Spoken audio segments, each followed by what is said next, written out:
यजुर्वेद और अथर्ववेद के पीरियड में शिव से जुड़ी हुई शक्ति धीरे धीरे स्वतंत्र रूप में निखरने लगी है।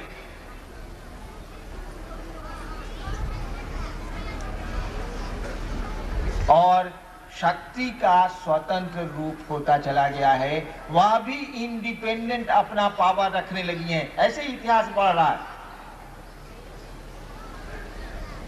ऋग्वेद में एक देवी का नाम आया है, यजुर्वेद में उसी देवी को कहा गया है, और शिव से जुड़ी एक देवी का नाम आया। यजुर्वेद में फिर एक देवी का नाम आता है, कहा जाता है कि ये शिव की भगिनी है, बहन है। फिर बाद में उनको उनकी पत्नी मान लिया गया है।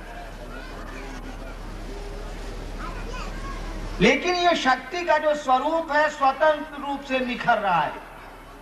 शिव से इनको जुड़ा हुआ माना गया है, लेकिन धीरे धीरे जैसे जैसे समय बीत रहा है, प्राचीन भारत से हम लोग अर्वाचीन भारत की ओर चले आ रहे हैं, इधर चले आ रहे हैं, तो देखते हैं कि शक्ति का स्वरूप स्वतंत्र रूप से निखरता चला जा रहा है। उनकी स्वतंत्र पूजा की परंपरा शुरू हो गई है।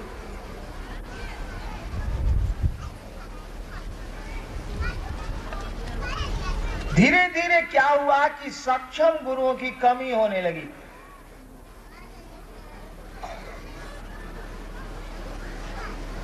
तो भक्ति धारा जो चली थी सिंधु घाटी सभ्यता से, जिसको आगमिक धारा के रूप में जाना जाने लगा, वेदों के कर्म कांड से प्यार में कर्म कांड आ गया, औपचारिकताएं प्रवेश कर गई। यानी आगमिक धारा भी सिस्टम में आने लगी। प्यार तो सिस्टम जानता नहीं, प्यार प्यार है। स्वतः शिव के प्रति लोगों के प्यार की स्थिति कम होने लगी, तो प्यार पैदा करने का तरीका ढूंढा जाने लगा। प्यार पैदा करने का बहुत सुंदर तरीका इस देश में भी एक है। एक हमारे गुरु भाई ने कहा कि प्यार तो पैदा हो जाता है, किया नहीं जाता। बात बिल्कुल सही। हमारे देश में प्यार पैदा करने का एक बड़ा ही सुंदर तरीका है, बड़ा ही सुंदर प्रचलन है। हमारे यहाँ की शादियां, लड़का लड़की को नहीं जानता है, लड़की वाले लोग लड़के वाले लोगों को बिल्कुल नहीं जानते हैं। वार्ता चलती है, कथा वार्ता होती है। मिथिला में कहा जाता है कथा। मैं जब मधेपुरा में था तो मैंने इस शब्द को जाना। कथा छई, इसका मन है कि ब्याह शादी का गप है, नहीं।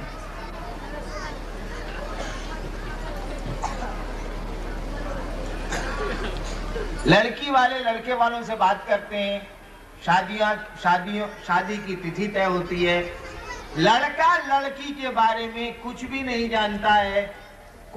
लड़के की मनःस्थिति, लड़की की मनःस्थिति, दोनों का परिवेश भिन्न है। न लड़की लड़के को जानती है, न लड़का लड़के को जानता है। दोनों की स्थितियां और परिवेश भी भिन्न भिन्न है।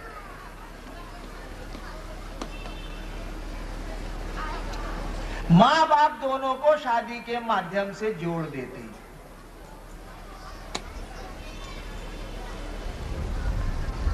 माँ बाप दोनों को शादी के विवाह के उत्सव में दोनों को जोड़ देते हैं, शादियां करा देते हैं। और शादियां इसी उद्देश्य से कराई जाती हैं कि दोनों में प्यार पनप जाएगा और जीवन की गाड़ी चलेगी।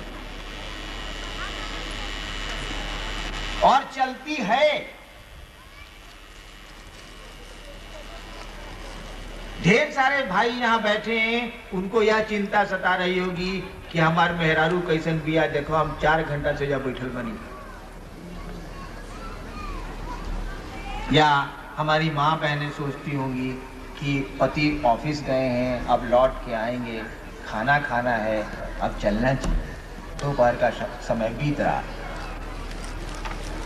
देखिए प्यार पनप गया, चिंता आपको सताने लगी, संवेदनाएं बढ़ने लगी, आप संवेदनशील होने लगे। शादी के माध्यम से प्यार पैदा कर दिया गया है और प्यार हो गया है। एक दिन तो लड़का लड़की को नहीं जानता था, लड़की लड़के को नहीं जानती थी, दोनों बिल्कुल एक दूसरे से अनजाने थे।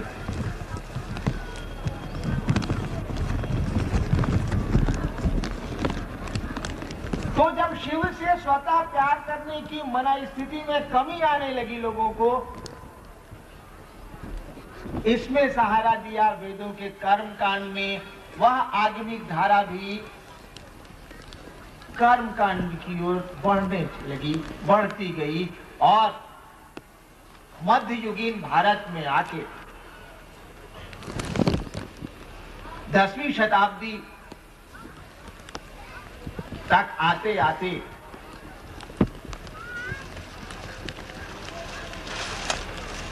आगमिक धारा जो बाद में तंत्र के नाम से जानी गई, उसको भी मजबूर होना पड़ा वेदों का वर्चस्व स्वीकार करने को। कोई उपाय नहीं बच गया।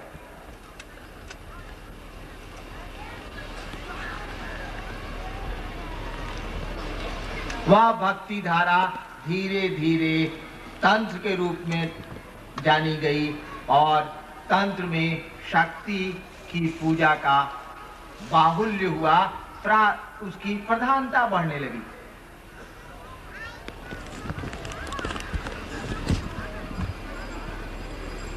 अब शक्ति को जगा के शिव से जुड़ने की प्रक्रिया प्रारंभ हो रही है और शक्ति को जगा के शिव से जुड़ने की इस प्रक्रिया का नाम तंत्र हो गया।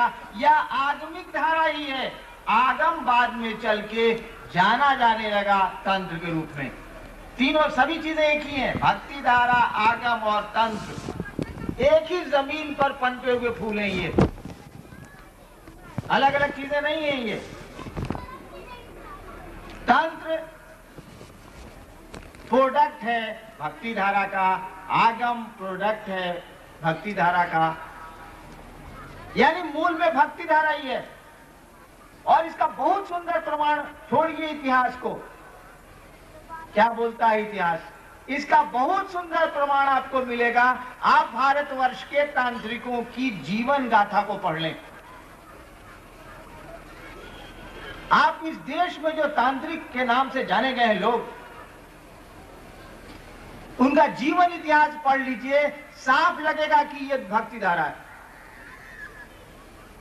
भारतवर्ष के तांत्रिकों का नाम लीजिए तो जरा, जिनको हम आप जानते हैं उन्हीं को न बड़ा मानेंगे हम लोग। इधर से चलिए, वर्तमान काल से हम लोग पीछे थोड़ा सा घुस के देखें एक दो उदाहरण। रामकृष्ण परमहंस, विवेकानंद जी के गुरु, जीवन शुरू किया कर्म कांड से। शुरुआत है, प्यार पनपाने की कोशिश हो रही